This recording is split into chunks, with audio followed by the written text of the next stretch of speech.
Eu tenho uma palavra que vem de Deus para o seu coração. A palavra de Deus, ela traz as bênçãos. Você sabia disso? A palavra de Deus, ela é tão poderosa que é através dela que as bênçãos chegam na nossa vida. Elas entram dentro da nossa casa. E isso Deus ensinou aos patriarcas, aos heróis da fé, aos profetas, aos discípulos. Jesus pregou muito sobre o poder da palavra. Salomão declarou que a vida e a morte, elas podem fluir da língua. Quando é que uma língua flui vida? É quando você está falando da palavra de Deus. Vou agora falar da palavra de Deus. A vida vai fluir. Aquilo que nós falamos da parte de Deus se cumpre, não volta vazio. Se cumpre na vida da gente que prega e se cumpre na vida daquele que tem ouvidos bons para ouvir. Porque há aqueles que têm ouvido, mas não escutam. Que rejeita, não concorda, não acredita. Mas tem aqueles que têm ouvido para ouvir o que o Espírito diz. O Espírito de Deus fala. E o que a palavra de Deus fala aqui para nós? Em Isaías, no capítulo 1, versículo 19. Se estiverem dispostos e me ouvirem, vocês comerão o melhor desta terra. Porque Deus sempre vai usar pessoas para falar. Pessoas que vão se dispor, se colocar à disposição, como eu estou me colocando aqui, à disposição de Deus, para falar acerca daquilo que Ele quer fazer na nossa vida. Deus quer lhe dar e me dar o melhor desta terra. O povo de Deus não é para ser um povo invejoso. Ficar olhando o melhor ou para aquilo que alguém tem de melhor e ficar triste, desanimado, cabisbaixo, invejando, desejando o que não é seu ainda. Deus quer realizar os nossos sonhos. Deus quer nos abençoar de uma maneira tão extraordinária, tão excelente, que você nem imagina a grandeza das bênçãos que Deus tem para nós. Você nem imagina, porque são grandes demais. O que nós devemos fazer para essas bênçãos chegar até nós? É uma boa pergunta. A palavra de Deus começa a responder. Devemos estar dispostos a ouvir o que Deus fala. Depois precisamos saber quem são as pessoas que têm poder de nos abençoar.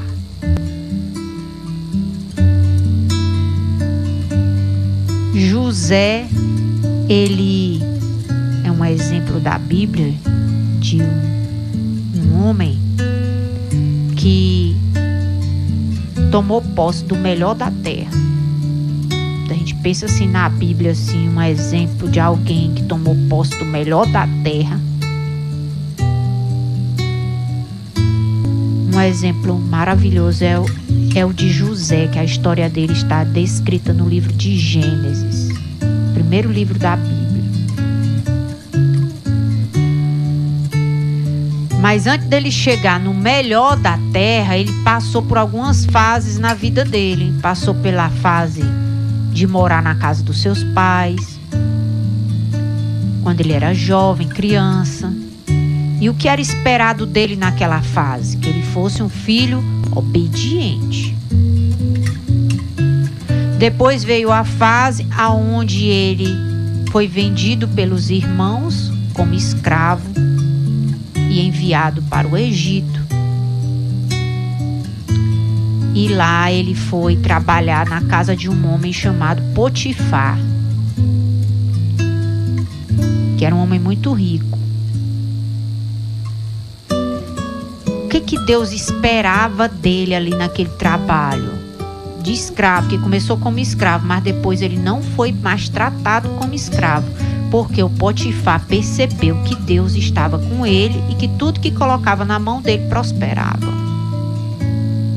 Ele era um escravo, mas não era tratado como um pelo seu patrão. O patrão confiava muito nele, a ponto de entregar tudo que tinha nas mãos de José. O que Deus esperava de José nessa fase? Esperava que ele fosse fiel. Fiel nas finanças, fiel no caráter, porque ele foi provado com a mulher, a esposa do patrão, com a patroa. Foi provado que tentou ter um caso com ele e ele rejeitou. Pelo muito temor que ele tinha a Deus, em primeiro lugar, e por ele não achar isso justo, porque ele não ia trair a confiança do seu patrão. Deus esperava que ele fosse honesto.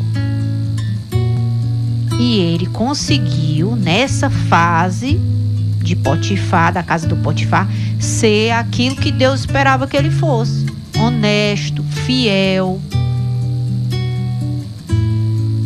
tinha um bom caráter. Mas só isso não foi suficiente para ele chegar até ter o melhor da terra.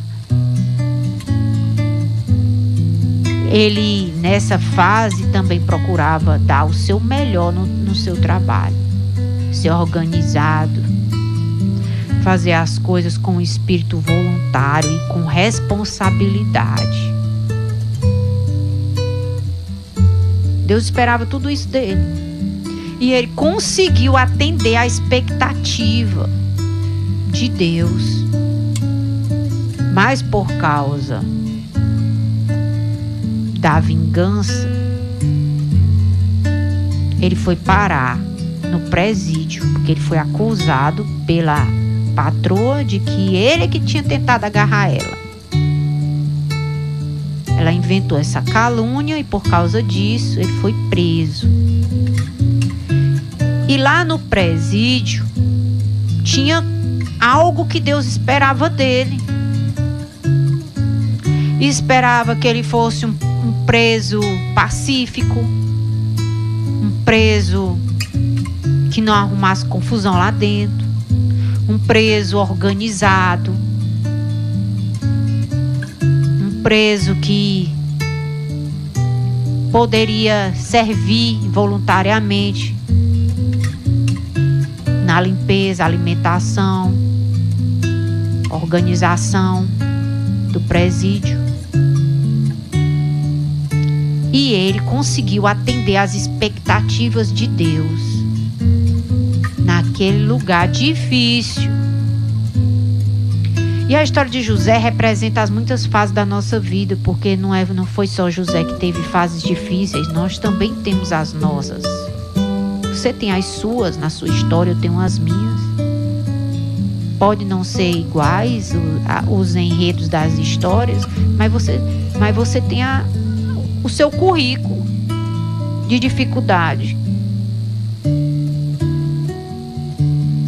E quando encerrou essa fase na vida de José, a fase do presídio, veio a fase do palácio, aonde ele foi nomeado como governador do Egito, que era a potência da época, o país mais desenvolvido da época.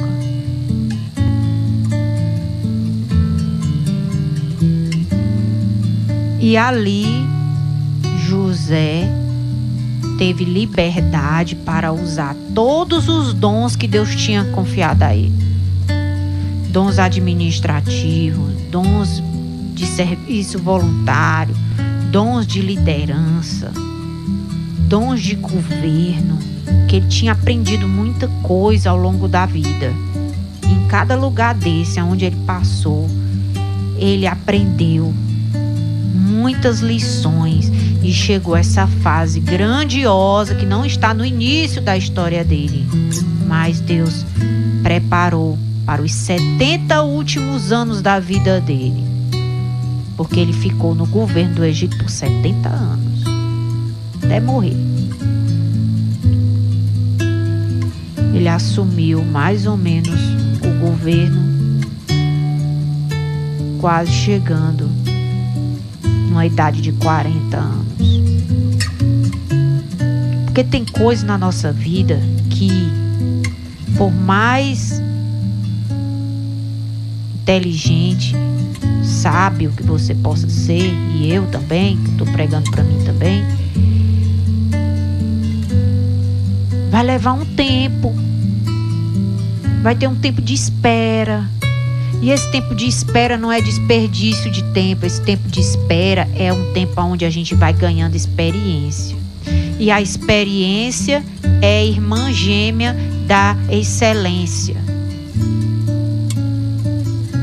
Porque enquanto nós estamos esperando, nós devemos ser excelentes naquilo que Deus nos confiar fazer. Nessa fase que nós estamos vivendo, devemos ser excelentes. Eu tenho filhos pequenos, então seja uma mãe excelente. Sou eu que faço as refeições da minha família, da minha casa. Eu queria ter pessoas que me ajudassem. Pois se você ainda está nessa fase, seja excelente. Faça sua comida com excelência. Porque os excelentes, a palavra de Deus diz em Provérbios, no capítulo 22, versículo 29, serão colocados diante dos reis. Viste um homem excelente na sua obra, ele não vai ficar com a ralé. Ele vai ficar diante do rei.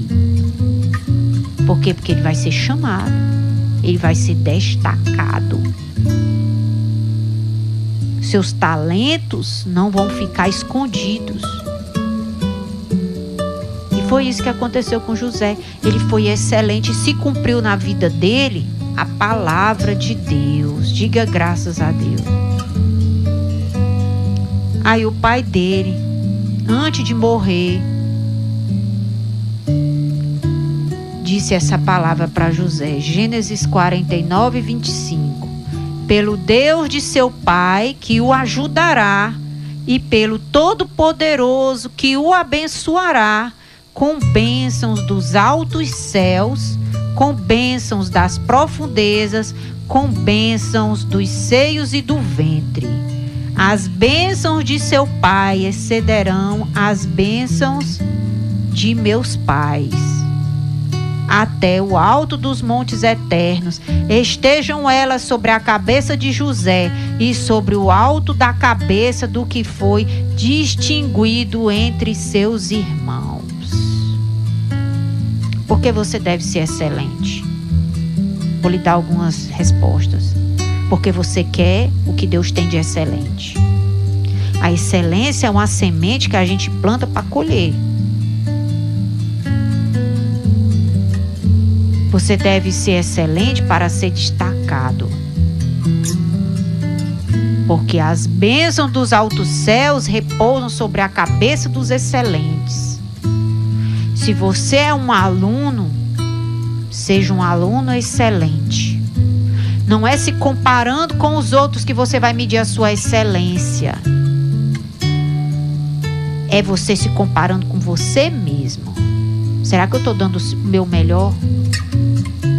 E o Deus que vê a vida de cada um e que sabe se nós estamos dando o nosso melhor ou não, é Ele que nos abençoa dos altos céus com as bênçãos excelentes.